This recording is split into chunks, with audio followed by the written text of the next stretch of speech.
hermanos, qué bueno es estar con ustedes una vez más.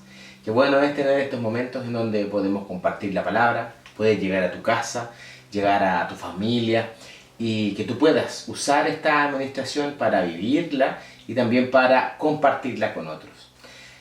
Vamos a orar, vamos a agradecerle al Señor por la palabra de hoy, por lo que Él tiene preparado para nosotros. Amén.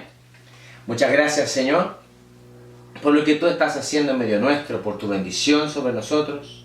Sigue tú, Señor, fluyendo sobre tus hijos. Llénanos, Señor, de ti. Yo te ruego que tú sigas trayendo tu palabra, tu verdad a tus hijos. Que tú sigas, Señor, compartiendo, Señor, con nosotros tu gloria. Llevándonos, Señor, cada vez más a tu estatura, Señor. Cada vez más, Señor, a ser semejantes a ti. Como hijos tuyos y como hijos, Señor, de bendición.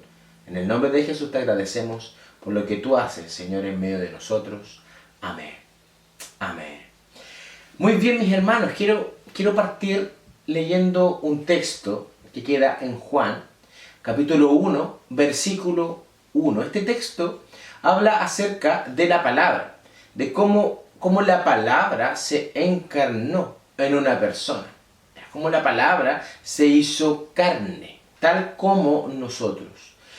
Quiero iniciar con este texto para poder explicar lo que es la palabra para nosotros, lo que es la Biblia en sí mismo, para poder entender espiritualmente lo que es y cuando nosotros tenemos comunión con Dios también, lo tenemos con la palabra. Amén. Vamos a leer Juan capítulo 1, versículo 1. Dice así, dice, en el principio era el verbo, y el verbo era con Dios, y el verbo era Dios.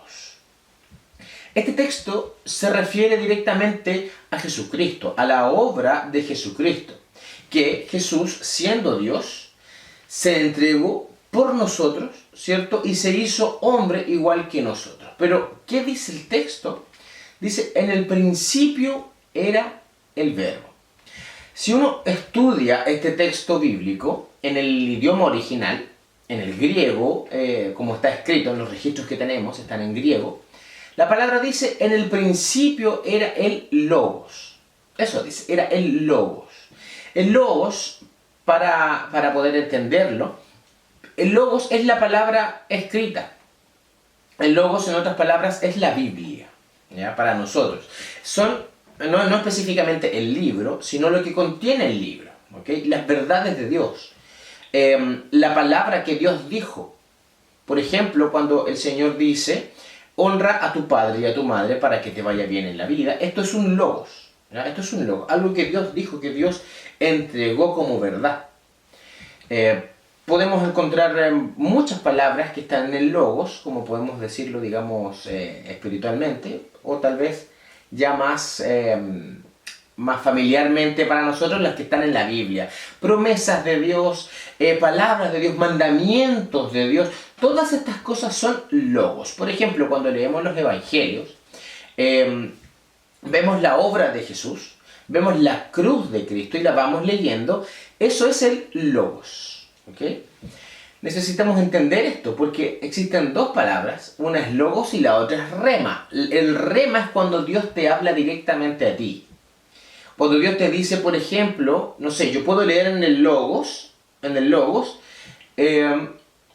el texto que recién dije. Hijos honran a sus padres, ¿cierto? Pero Dios puede hablarnos a través del rema, que es otra palabra que usa, ¿ya? Que es la palabra que Dios está hablando en el momento.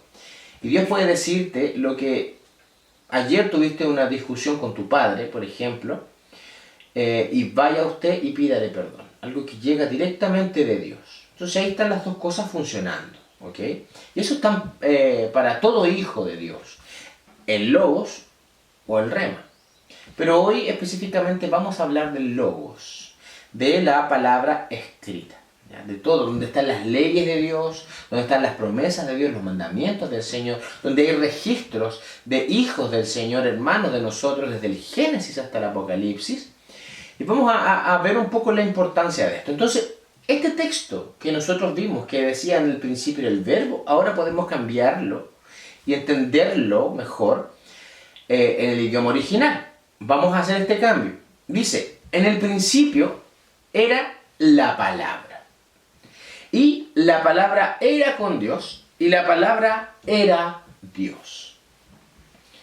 Eso, digamos, si pudiésemos tomarlo directamente del idioma original. O sea, ¿quién es la palabra? La palabra no es algo simplemente que Dios dijo. La palabra es una persona. Este texto se refiere a Jesús. Dice, en el principio entonces, o sea, desde el principio, desde antes de la humanidad, desde antes de que existiera el planeta Tierra, dice, desde el principio Jesús era la palabra y lo es hasta el último día. Y la palabra se hizo carne. Por lo tanto, quiero hacerte una revelación, si no la habías visto antes. Que cuando tú lees la Biblia, estás teniendo comunión con Jesús. Estás teniendo una relación directa con Jesucristo, mi hermano. Por eso es tan importante leer la palabra. Si es que a nosotros nos cuesta leer la palabra, si ocurre esto muchas veces que alguien dice, yo leo la palabra pero no me gusta mucho, no soy constante en la palabra, yo puedo redefinir esa expresión y decir lo mismo, pero ahora bajo Jesús. A mí no me gusta mucho Jesús, no soy constante con Jesús, no tengo tanta comunión con Jesús, no aparto tanto tiempo para estar con Jesucristo. Porque, mi hermano, la misma Biblia lo revela, que Jesús es la palabra, Él es. Entonces necesitamos entender que cuando nosotros leemos la Biblia, estamos teniendo directa comunión con Jesús. Cuando yo entendí esto, de que la palabra era Jesucristo, y empecé a leer la Biblia con otros ojos o con otro corazón, empecé a disfrutar de la palabra. Empecé a decir, Señor, estoy teniendo comunión directamente contigo. Mucha gente dice, Dios a mí no me habla, yo no sé cómo escuchar la voz de Dios. Partamos por la palabra, partamos por la Biblia. Si yo no tengo una lectura de la Biblia diaria, pero no es tan solo leer, ahora bajo esto que estamos explicando, sino que no tengo comunión con la palabra, no tengo intimidad con la palabra, sino digo, Señor, esto es tuyo, yo lo anhelo, yo lo atesoro en mi corazón, lo que estoy leyendo en este momento, no voy a tener una comunión directa con Jesús. Si nosotros seguimos leyendo este capítulo primero de Juan, él habla acerca de qué es lo que ocurrió con Jesús, como la palabra, explicándolo como la palabra. Este texto queda en Juan, también capítulo 1, más adelante en el versículo 14, y lo vamos a leer, dice, y aquel verbo fue hecho carne. O sea, y la palabra, todas las cosas que salen de la boca de Dios y que están en el corazón de Dios, dice, fue hecho carne. Seguimos leyendo. Y habitó entre nosotros, entre paréntesis, y vimos su gloria. Gloria como del unigénito del Padre, lleno de gracia y de verdad. La palabra tomó forma de hombre. Podemos decir el corazón de Dios, los deseos de Dios, todo lo que Dios quiere, que está expresado en la Biblia, en la palabra, pero aquella vez cuando Dios mismo se hizo carne, la Biblia misma, la palabra de Dios comenzó a caminar entre nosotros. La palabra dice aquí, y habitó entre nosotros. ¿Cierto? Dice, y aquel verbo fue hecho carne y habitó entre nosotros. La palabra habitó también podemos estudiarla desde el idioma original. Y en el idioma original dice, y tabernaculizó. Eso dice, él habitó entre nosotros y tabernaculizó. Es una palabra, ¿cierto?, derivada desde la palabra tabernáculo. Y nosotros hemos estudiado lo que es un tabernáculo. Es el símil del templo. Entonces Jesús, hecho carne, podríamos decir que es el primer templo viviente. El primer templo viviente. Porque existía el tabernáculo, ¿cierto?, en la época de Moisés. Después, desde la época de Salomón, existía el templo, pero eran templos inertes. Eran templos construidos por mano humana que no tenían vida. Sabemos nosotros que hoy nosotros, la iglesia, somos el templo de Dios, pero podemos decir que no somos el primer templo viviente, sino que es Jesús. Dice el texto, y aquel verbo, aquel corazón de Dios, la palabra de Dios, hizo un tabernáculo vivo. O sea, Dios mismo habitando en un cuerpo humano. Ya, esto es Jesús. Dice que se hizo carne. Tenía carne y hueso, tenía rostro, ojos humanos. Y este es Jesús. Por lo tanto, el primer tabernáculo no es la iglesia, el tabernáculo viviente, así podemos decirlo, no es la iglesia específicamente, sino que es Jesucristo. Jesucristo, tabernáculo viviente. Por eso nosotros somos hechos a semejanza de Jesús. ¿Por qué? Porque somos un tabernáculo viviente. Entonces, cuando nosotros leemos la palabra, también tenemos, como dice la misma palabra, acceso al lugar santísimo, al templo y a las cosas que son reservadas en santidad para Dios. Necesitamos vivirlo así, necesitamos tener estos tiempos con la palabra. Ahora que nosotros somos templo del Espíritu, que la palabra hoy día habita en nosotros, ¿qué dice la palabra? Que Jesús hace morada en nosotros. Por lo tanto, aquí adentro está la palabra, está Jesús, está con nosotros y nosotros somos un templo vivo. Por lo tanto, mis hermanos, tenemos todas las posibilidades para que Dios nos hable, nos llene de su gloria, nos llene de su infinito poder, porque somos, a la medida de Jesús, un tabernáculo viviente. Por eso es tan importante la palabra. Por eso necesitamos, mis hermanos, tener una lectura de la palabra, pero no como aquellos panes de vida, es típico eso, ¿cierto? El pan de vida que se encuentra en muchas casas, que tienen distintos textos, y se toma un texto y dice, ya, esto es lo que Dios me va a hablar hoy. Es un objeto, digamos, decorativo, pero eso no es leer la palabra, no es tener comunión con la palabra, sino que es sentarte, orar, decir, Señor, yo necesito que tú me hables, muéstrame, Señor, tu gloria, necesito tener tu vida. Enséñame a ser como tú. Comienzo a leer la palabra y la palabra comienza a hacerse vida en nosotros. Puede que alguien diga, eso a mí no me ocurre, pero mis hermanos, si ustedes y yo somos perseverantes en esto, la palabra va a hacerse vida, porque es una promesa del Señor. Es exactamente lo mismo que ocurre con el nacimiento y vida de Jesús. La palabra entra en nosotros, nace y comienza a crecer, a formarse. Tal como dice la palabra de Jesús cuando era niño. ¿Qué dice? Que Jesús cuando era niño crecía y se fortalecía en el Espíritu. Eso ocurre también cuando leemos nosotros las Escrituras. Crecemos y nos fortalecemos en el Espíritu. Ahora, podemos ir a muchos textos bíblicos que nos hablan acerca de la palabra misma. Pero yo he elegido uno específicamente que queda en Santiago. Santiago capítulo 1, versículo 22 al 25. Dice, pero sed hacedores de la palabra, y no tan solamente oidores, engañándoos a vosotros mismos.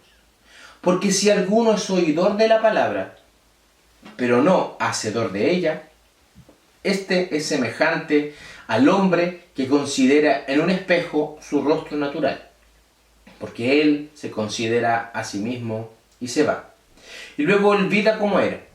Mas el que mira atentamente en la perfecta ley, la de la libertad, y persevera en ella, no siendo oidor olvidadizo, sino hacedor de la obra, éste será bienaventurado en lo que hace.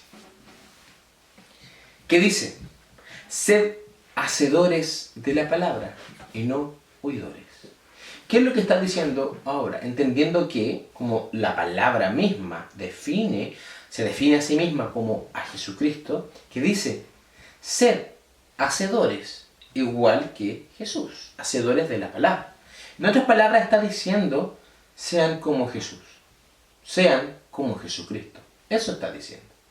No tan solo conozcan a Jesús, porque el texto dice, ser hacedores de la palabra, pero no tan solamente oidores, sino hacedores. Entonces, nosotros debemos actuar como Jesús, ser como Jesús. La misma Biblia dice que el que quiere ser semejante a Jesús, ¿qué dice? Debe andar como Él anduvo. Eso dice la palabra. Por lo tanto, hermanos, necesitamos nosotros caminar como Jesús, vivir como Jesús. Porque tener comunión con la palabra es aprender de Jesús, es tener experiencias con Dios.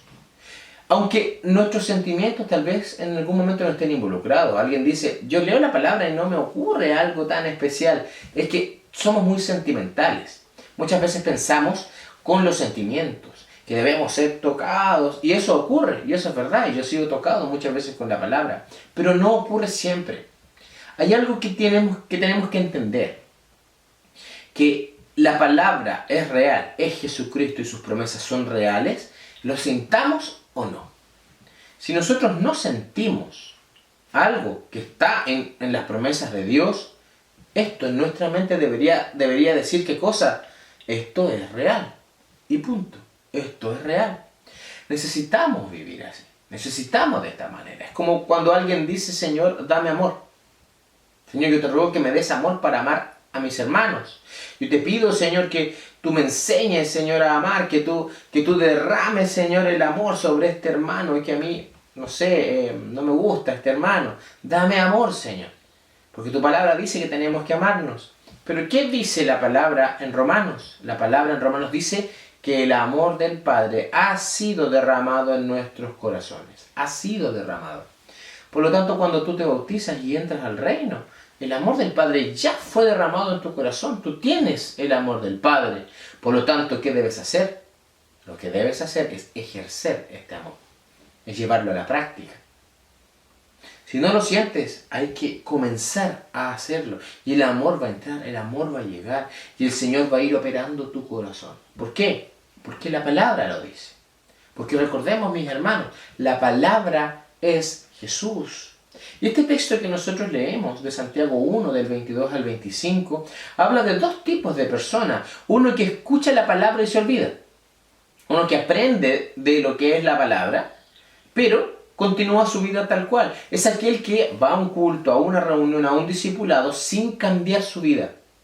Dice, pero hay otro que mira la palabra y se vuelve hacedor de ella. O sea, se vuelve tal como Jesús. Recordemos que Jesús hizo una gran declaración un día. Dice, yo soy justo, ¿por qué? Porque escucho lo que el Padre me dice y lo hago. Por lo tanto, nosotros tenemos que tener esta misma actitud.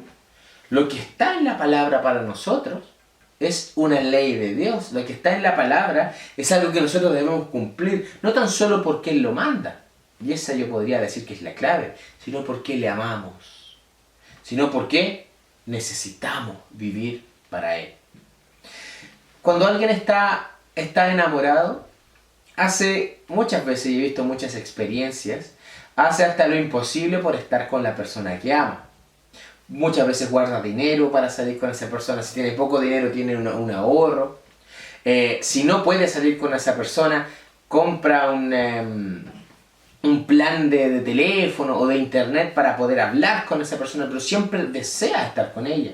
Le manda mensajes, está siempre lo más cerca posible. Por lo tanto, mis hermanos, tener comunión con la palabra es muy parecido a este ejemplo que estoy dando. Es buscar de Dios, anhelar estar con Dios. Si tú, mi hermano, no tienes esto en tu corazón, eso sí puedes pedirlo. Señor, dame amor por ti, dame amor por tu palabra, por entenderla, por buscarla. Necesitamos siempre nosotros tener comunión con Dios. Si la iglesia no tiene comunión con Dios a través de la palabra, es una iglesia ciega. Es una iglesia que puede ser desviada hacia cualquier doctrina que aparezca, hacia cualquier pensamiento de alguien que piensa algo y dice, Dios me dijo esto, y la iglesia puede ser desviada completamente si nosotros no tenemos comunión con la palabra y si tampoco somos hacedores con la palabra. Todo lo que es parte de la vida misma y todo lo que es parte también de la vida espiritual, ya sea material o espiritual, siempre va a tener un estándar que es la palabra. Para terminar, ¿cómo yo podría definir a la Biblia misma, al Logos, a la palabra? Lo podría definir con esto que tengo en mi mano, que es una wincha de medir. ¿Ya? A mí me gusta mucho trabajar en madera. ¿Ya? Me gusta hacer mis propias cosas. Yo cada vez que voy a comprar un mueble, siempre le encuentro peros. Siempre digo, mira, está lindo este mueble, pero le hubiese agregado esto otro. Nunca encuentro el mueble perfecto. Por lo tanto, yo fabrico mis propios muebles. A mí me gusta la carpintería. Y algo esencial para alguien que va a hacer cualquier tipo de dimensión, que es, necesita una wincha de medir. ¿Qué pasa si es que yo tomo una madera perfectamente cortada a 30 centímetros? Dando un ejemplo. Tomo una madera cortada a 30 centímetros y necesito, por ejemplo, 50 trozos iguales de madera. Puedo tomar esta madera que está perfectamente cortada a 30 centímetros y usarla también, ¿cierto?, como un estándar, como una medición. Y voy cortando de acuerdo a esa madera. Voy cortando directamente de acuerdo al porte de esa madera. Pero, ¿qué es lo que ocurre si es que yo pierdo esa medición? Si es que yo pierdo la madera, digamos, que es la que estaba cortada perfectamente en la medida. Yo puedo empezar a medir, como decimos en buen chileno, al ojo. 30 centímetros más o menos son eso. Puedo apuntarle directamente a 30 centímetros. Puedo decir, sí, esto es 30 centímetros. Puedo tomar una wincha y medir, ¿cierto? Y decir, sí, esto es justo 30 centímetros. Pero, ¿qué es lo más probable? Si nosotros actuamos al ojo, sin una wincha de medir, lo más probable es que no mida 30 centímetros. Que nos pasemos o que nos acortemos en la madera. Yo me recuerdo una experiencia que, bueno, se pueden acordar los chicos del retiro, cuando hacíamos las escarapelas, que era la credencial, que tenía un cordón. Nosotros compramos muchos metros de cordón. Y eran más o menos, teníamos que hacer unas 500. ¿La clave cuál era? Era tomar el cordón y cortarlo a la medida. Entonces, ¿qué es lo que hicimos? Uno de nosotros se midió con el cordón largo, lo midió, lo puso aquí y dijo, ya, esta es la medida. ¿Ya? Lo sacó y lo cortamos. Entonces cortamos varios de esa medida. E hicimos grupos. Me acuerdo que esto ocurrió en una reunión de jóvenes. En esa reunión de jóvenes había como 50 chicos, así que lo dividimos en varios grupos. Ya chicos, esta es su lana, aquí y allá, este es su cordón, vayan cortando.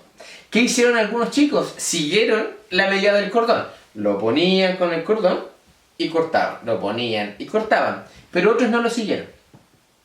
Otros tomaron el cordón, iban cortando y perdieron el cordón. Perdieron ese cordón que tenía la medida justa. Así que ¿qué hicieron? Tomaron otro, cualquiera. Y tomaron otro. ¿Y qué es lo que empezó a ocurrir? Ese cordoncito, que tenía que ser de esta medida, terminó algunos, yo decía chiquillos y no usaron el cordón que yo les pasé, terminaban así de cortitos. Así de cortitos algunos. Y perdimos muchos de esos cordones. Muchas veces, mis hermanos, pasa eso. ¿Ya? Es como este ejemplo que vimos de la madera. Yo puedo tomar cualquier madera que ya corté. Ya llevo 10 veces cortada la madera y tomo otro que no es el que me guía y lo corto y lo corto y lo corto, se va a ir acortando. Por lo tanto, mis hermanos, la palabra es nuestro estándar. La palabra es esto. La palabra, si podemos definirlo de alguna manera, es nuestra wincha de medir. Si yo no me voy midiendo, si yo no voy midiendo mi vida de acuerdo a la palabra, voy a tomar estándar propio, voy a tomar medidas mías y voy a empezar a torcer la palabra, voy a empezar a torcer mi vida y voy a empezar a torcer la iglesia. Esto no es nuevo lo que estoy diciendo. Hay muchas, en nosotros, en el cuerpo de Cristo, en la iglesia, muchas denominaciones que han surgido, divisiones de la iglesia que han surgido solamente porque uno dice, esto yo no lo creo. Aunque esté en la palabra, yo no creo que sea así. Y se arma todo una nueva teología, si podemos decirlo de alguna manera. Y división tras división, solamente por no seguir el estándar. Por lo tanto, mis hermanos, la palabra es un estándar. La palabra es una wincha de medir. Pero no tan solo una wincha. Yo lo estoy ejemplificando con de qué manera debemos seguirnos. Cómo nosotros podemos ser precisos en la vida espiritual a través de la palabra. Pero aparte de ser precisos, tengo comunión directa con Dios porque Jesús es la palabra. ¿Amén? Esta meditación, mis hermanos, es para que podamos comenzar a tener más comunión con la palabra. Porque la palabra es Jesús. Si tú quieres tener comunión directa con Cristo, lee la palabra. Busca en la palabra, escudriñala, estúdiala, ora antes de la palabra. No tan solo llegues y leas la palabra, comienza a estudiarla lentamente. Un libro de la Biblia, cualquiera, si tú te propones leer un libro, comienza a leerlo. Y no es necesario leer todo el libro en un día. Hay mucha gente que me dice, pastor, yo me leí en 2 meses la Biblia, pero ¿qué entendió de la palabra? ¿Qué le quedó? La pregunta más importante es esa. ¿Qué entró a su corazón? Más de qué es lo que leyó de corrido. Usted puede leer un capítulo, 3 días seguidos, leerlo y volverlo a leer si es que hay algo que usted está sintiendo. Es mejor detenerse que avanzar. Es mucho mejor detenerse en un capítulo, comenzar a leer hasta que Dios hable, porque eso es lo importante de la palabra. La palabra no contiene un manual de instrucciones tan solo para que nosotros seamos felices, sino la palabra contiene a Dios. La palabra contiene el corazón de Dios. Pero cuando esto se hace efectivo, no tan solo cuando la leo, sino cuando mi corazón se involucra con la palabra. ¿Amén? Te invito a tener esta gran comunión con Dios. Te invito a que Dios te hable todos los días, porque esto lo hace. Si es que tú lees un versículo, Dios ya está hablando. Amén. Vamos a orar. Padre Santo, gracias. Porque tú, Jesús, siendo la palabra, te hiciste carne, te hiciste hombre.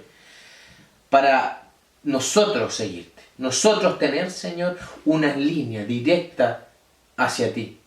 Tú nos enseñaste cómo vivir. Por eso vivir, Señor, a tu medida, a tu plenitud, es también ser obediente a la palabra. Es también vivir la palabra en nosotros. Gracias porque tú hiciste un tabernáculo humano, un templo vivo. Y esto es lo que somos nosotros, Señor. Nosotros continuamos la obra que tú hiciste. Tú te hiciste tabernáculo por nosotros. Dios habitando en un hombre. Pero ahora, Señor, esto se multiplicó. Tú, Señor, habitas en todos tus hijos. Somos un templo vivo y santo para ti. Por esto, Señor, está todo preparado para que tú te manifiestes, para que tú hables, para que tú nos llenes de tu palabra. En el nombre de Jesús yo ministro sabiduría, gracia, vida. Toca tú el corazón de tus hijos, Señor. Todo aquel que está desganado, todo aquel que está pasando, Señor, por momentos de amargura. Yo te ruego que tú consueles, que tú hables y revela, Señor, tu palabra, tu acción y tu vida sobre tus hijos. En el nombre de Jesús, muchas gracias. Amén. Amén, mis hermanos, que el Señor te siga bendiciendo, te guarde y te dejo esta tarea para toda la vida, no tan solo para esta semana.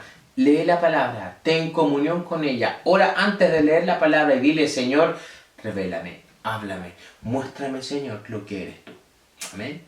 Que tengas muy buena semana, hermano, el Señor siga prosperando tu vida como lo ha hecho hasta ahora.